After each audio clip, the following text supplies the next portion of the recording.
Assalamu alaikum. Welcome to New Wave. I'm Rabia Mahmood. I'm here with Raza Rumi, our friend and colleague, and we are going to be speaking about the situation in Iran, which is getting dire by the moment. And we have a very incomplete picture of what is happening in the country, our neighbor. So, Raza, let's speak about Iran now. We've been looking at what's happening. The latest is that the protest death toll has climbed to 65. Yeah, and it's increasing, by the way. Yes, Yeah. it's increasing, and we don't know which source to trust and which source to not trust because we are also unsure of its reporting in the Western publications, right? And we also know what the former CIA director and Pompeo Secretary said. of State said on Twitter 2 days back that Mossad agents are part of the Protests. right? Yeah. And of course, there are people in Iran and outside Iran who are saying, how dare you delegitimize this movement in the country? And this is, it's been 2 weeks of protests. Rabia, Can you speak more yeah. to us more about that? Yeah. I'm coming to that, but I just wanted to pick on what you said. Warfare in these times has always been, information has always been important, but in this day and age, propaganda warfare is perhaps the most lethal and important part of the entire conflict, whether it's internal, or external, or interstate. And this is why in Iran there's a complete blackout of information. Internet and social networking sites are off. So we There was don't. a 36-hour long. Yeah, we're not getting recent one. We're not getting information, from the ground. That's the big problem. What we are getting is barrage of ideas, opinions from the Western publications, as you rightly said. Okay, which are telling us that there are people are protesting against the repressive regime. There is economic discontent, which we knew already because of the sanctions imposed by the West in the first place. Decades of sanctions. So there's hyperinflation. There is lots of economic squeeze and hardship. Even the traditional supporters, like the merchants in the bazaar, what Khamenei called it, they were traditionally supportive of the Iranian revolution and the conservative regime, but even they are turning against that because of the economic hardship. So there's a real problem on the ground. We must not ignore that. We're not undermining it. Exactly. Whatever Pompeo says. However, this was the point that the US and Israel were waiting for. They wanted people to stand up. So the last time there was, a few months ago in June 2025. Exactly. In June 25, Israel attacked Iran, and Israel wanted a regime change right away. They thought there would be protests. But, when an external attack happens, especially in a country like Iran, which is not just a regular random country, it's a civilization, which a lot of Western commentators forget that it's an inheritor to a very ancient, proud civilization with thousands of years of culture and background and identity. So they all stuck together and backed their government, and hence there was no ground situation, Rabia, for intervention. But now things are different. So now the protests have spread in so many cities, towns. 100 cities. But still it is not at that level of the Tahrir Square or some other big critical mass of 100 or 200,000 people sitting out there in the cold and wanting the government to flee. So they're waiting. The US is keenly waiting for that moment. Yeah, I want to add that, of course, we're not undermining this current uprising, but this is the biggest since 2009. Yeah. It still doesn't, even the protests after the killing of Mahsa Amini, the Kurdish Iranian activists, they were much smaller, although they were also all over social media and the Western press. They brought out women in large numbers. In large numbers. And we did see, active crackdown on the protesters as well. So this is the largest since 2009, but still not as big as the last uprising in the country. And yet what we see now, because we live in an age of disinformation and fake news, and of course you've mentioned the interest of Israel and The of course the US. US as well, and all these Western leadership just coming on television and encouraging Irani protesters Yeah, and like yeah. endorsing them in their movement towards justice and freedom and Trump has whatnot. very openly said, they Yeah. said we are with the protesters, and if there's going Protesters. to be further repression, we're going to intervene. Yeah. They're waiting. Yes, so but there is a lot of analysis whether there will be an intervention or not. And I also want to mention that in October 2025, there was this massive investigation. I would say massive because this was like of evidence-based investigation by this organization called Citizen Lab, which is primarily based out of Canada. And they put out this investigation that there was an AI-enabled influenced operation aimed at overthrowing the Iranian regime. So there is evidence. So it's not just what Pompeo is saying that there are Mossad agents walking with the protesters, but there is evidence that it is also like an internet and AI has been used to amplify and distort the online narrative when it comes to, the Iranian uprising against the current government and the Islamist hardliner government of the country. And that's what we are still seeing, that there's some sort of like a loop, which gets created, that everybody is using those same 3 videos, which people are also verifying. Like, say, Reuters would verify. I just posted it as well. Okay. And so people would verify and say that this is what's happening, and this is where people are saying, oh, we are for the Shah. Right? Yeah. So where we have to also talk about the monarchists, which are outside the country and which have been asking for foreign intervention, and which is really wild to me, like appealing to, it's crazy. The Zionist regime, the United States to intervene and like bomb your country. They were also asking for bombing of Iran in June and now as well. However, it reminds me of some people here in Pakistan who also wanted the external actors to come and destroy the country so that they can achieve their objectives, Yes, seems like we can't have any conversation without mentioning them. But of course, it's a legitimate concern, right? Because we are also on the next to Iran. But I also want to say that this is not all, like you're saying, it's not all inorganic. It's not all engineered, and people's concerns are legitimate concerns, and that's what very real. Leads us to this. Now, okay, this is just like us having a chat about it, right? Because no one is in a position to analyze this accurately or explain this accurately, whether there will be, quote unquote, a regime change or not. So, Rabia, I think, we know 3 things for sure. Number one, we know that the Mossad and perhaps the CIA have an elaborate network in Iran. Okay? Yeah. I mean, I'm just being careful. Yeah. We know that Mossad's network was, in June was uncovered and exposed as they targeted the top military leadership, and the supreme leader was so scared that he was hiding, and there were rumors that even his close staff may have agents, right? So we know that. We know from Pompeo that, of course, CIA and Mossad work very close. So that fact is established. The second fact we know is that there's public discontentment, and there have been dozens of deaths reported and injuries. And if this continues, if the government takes the hard line, there'll be more repression and more violence leading to further anger. Number 3, we also know, and I'm just saying the facts that we know so far, that, the Iranian government has been hard-pressed, and the society and people have been hard-pressed by sanctions, which are very much there, and that Iran, has,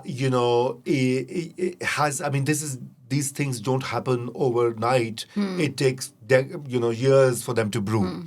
So these are the 3 facts. Now, given how this is panning out, and given the statements by Trump himself, it is very likely that there would be a change from within. Now, whether the existing regime reshuffles the leadership, just like the Venezuelan example, where you saw that, the vice president and the defense minister, Yes. they have now taken over, and the president was taken out. I mean, of course, it can't be as smooth as in Iran. So Abducted, one option is that within the existing government, there's reshuffling and a more moderate or pro-West type of factions assume power. But that is again going to be very violent and tricky because, you have the regular Iranian army and then you have the revolutionary guards or the, the supra structure that is under the command of the supreme leader, And the Ayatollah smaller Khamenei. ethnic groups as well, And the then you have Kurdish and smaller others. ethnic groups, right? So that's one option. The other option is, of course, there's infighting and there's a kind of a civil war between the main army and the Revolutionary Guard, that is very close and loyal to the Islamist mullahs who rule Iran. And that civil war turns violent and there's an external intervention. And the third is where all of this is sorted out and there's no change. Now, obviously, the last option is out of question because these things, the way with the scale and speed that they're occurring, there is a change likely. Okay. Earlier, such protests always led to some minor tinkering and tweaking within the system. So, there was a green revolution, pro-environment or something that was, you mentioned 2009. Prior to that, there were the moments and then this women's movement, protests, all of that. So all of these instances led to very small scale adjustment of rhetoric and tone. But this time it calls for a major change. So I think, and I may be wrong, that the current government will change. The US will not want a state collapse. It would not like a civil war.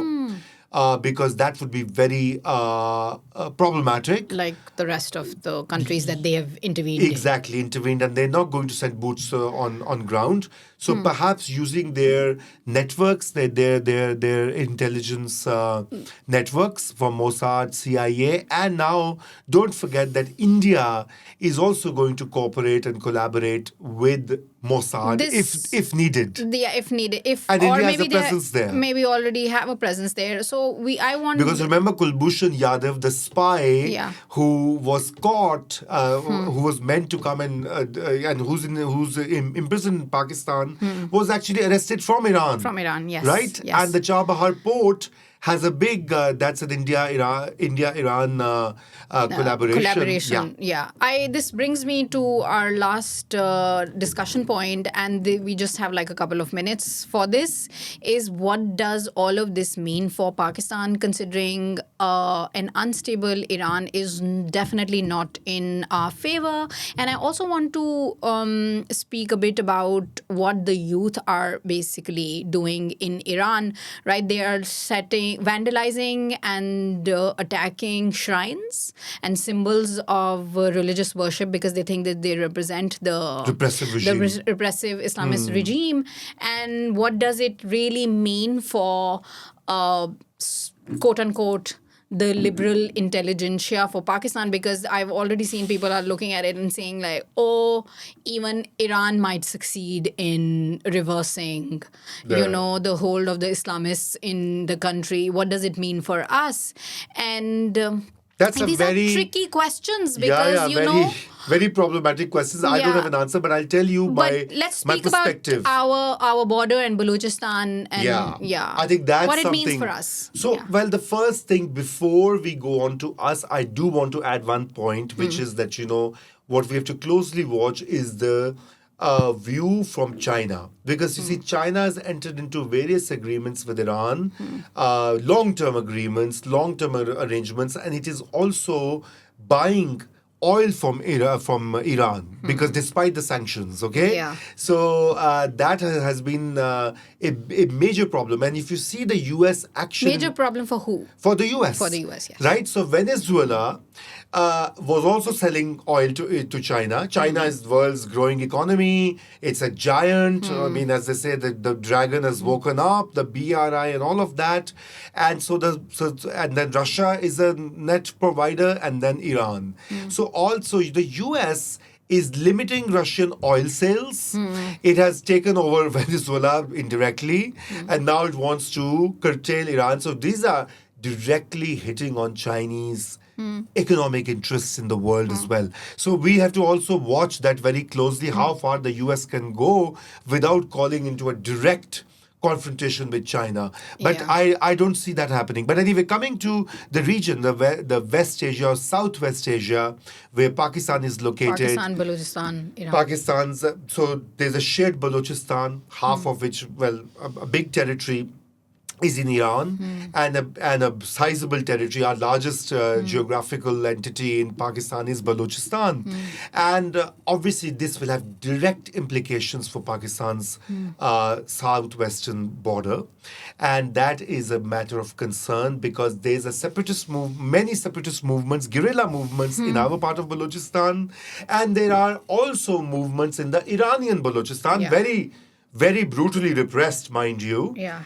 And if the Iranian state unravels, it is going to have an impact. With the two joining hands or kind of collaborating, so it'll become another area for the intervention by India and perhaps Israel. India's stated goal policy is to liberate Balochistan. They've been saying, I don't know if they use it as a rhetoric or a Bollywood tamasha or whatever, No, I think but they've been saying they've that. been saying that. It's not rhetoric. Yeah. And Israel would not mind that either.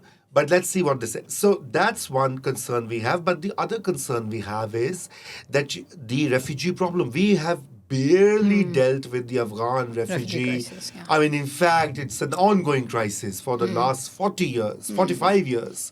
And now to add another layer of that is going to be a big, big problem. And then remember that, what is Pakistan also has a sizable Shia population. Okay? So there's a sectarian and there have been sectarian tensions in the past. And if Pakistani government is seen as not doing anything for Iranian government, because Pakistan can't do much. It can really, when it comes to the US might, we have just mended our relationship with the United States. Now, we're not going to go and fight them over Iran. I mean, Pakistan's options are very limited. So, which means that, there could be a lot of tension and mobilization and protests in Pakistan against the Pakistani hybrid regime. True. So all of this is now has opened a can of worms for Pakistan. More than any country in the world as a neighboring country. As a neighboring country. Yeah, I mean, yes, you've said sectarian tensions. That's a very mild way of saying what Pakistan has gone through in terms of sectarian violence in the past, violence, right? outright. Yeah, which is was earlier sponsored by Saudi Arabia and also by Iran. And Iran. By funding and arming warring sectarian factions over decades. Only in recent years, only a decade ago, we controlled that. The Saudis have also changed their policy of pumping money into Sunni extremist outfits. The Iranians, we also, talked to them. They've also stopped that, so we have less of that, but it can always ignite. But it can always ignite, and it never really goes away in terms of target killing of Shia and in Pakistan, and so that's still there, simmering under the surface. We saw that in Kurram, which in last year, which had other reasons, but it was also sectarian. That sort of fight in the Kurram agency. Also, I just want to wrap this up then. And, So before you wrap up, I just want to make a point that, this is actually really unfortunate, if the US and Israel, start intervening in Iran's internal affairs, because you see, unfortunately, what it's going to do is it's not only going to destabilize a very important country in the Middle East, But it is going to add further complications in the region, because remember, Saudi Arabia also is a neighbor of Iran, right? Yeah. And Middle East is already not, so the UAE and the Saudis are fighting. There's a civil war in Libya. There's a civil war in Sudan. I mean, North Africa and Middle East. There's the Gaza, genocide, which we have seen unroll, unpack, and the Arab world is actually completely, uh, ablaze, and a lot of responsibility can be laid at the door of the United States, which has acted in narrow policy interests. So, with Iran going down that route, so just imagine Yeah, and an also, entire region in flames. but Iran and Turkey have not really gotten along with each other in the past. But even Turkey is saying that they have been Yeah, yeah, are yeah. giving encouraging Supporting the government. supportive Yeah. statements, because no one really wants an unstable or No. more unstable Iran, Iran. because I mean the intervention already exists. It will become formalized. Yeah. That's what we are concerned by, and a But I lot of want to- people. But I also want to add, a lot of people, like people who understand the region well, have been raising this, that if Iran's turn comes, the next would be our turn. And I know Pakistan. this is just analysis or speculation, but it's a legitimate concern. It is I a believe. legitimate Yeah. concern. I think so, and I'll tell you how and why. But before that, I do want to say that the Iranian mullahs and its repressive regime Yeah. cannot be given a free pass. No. For long, they have ruled the They country can't.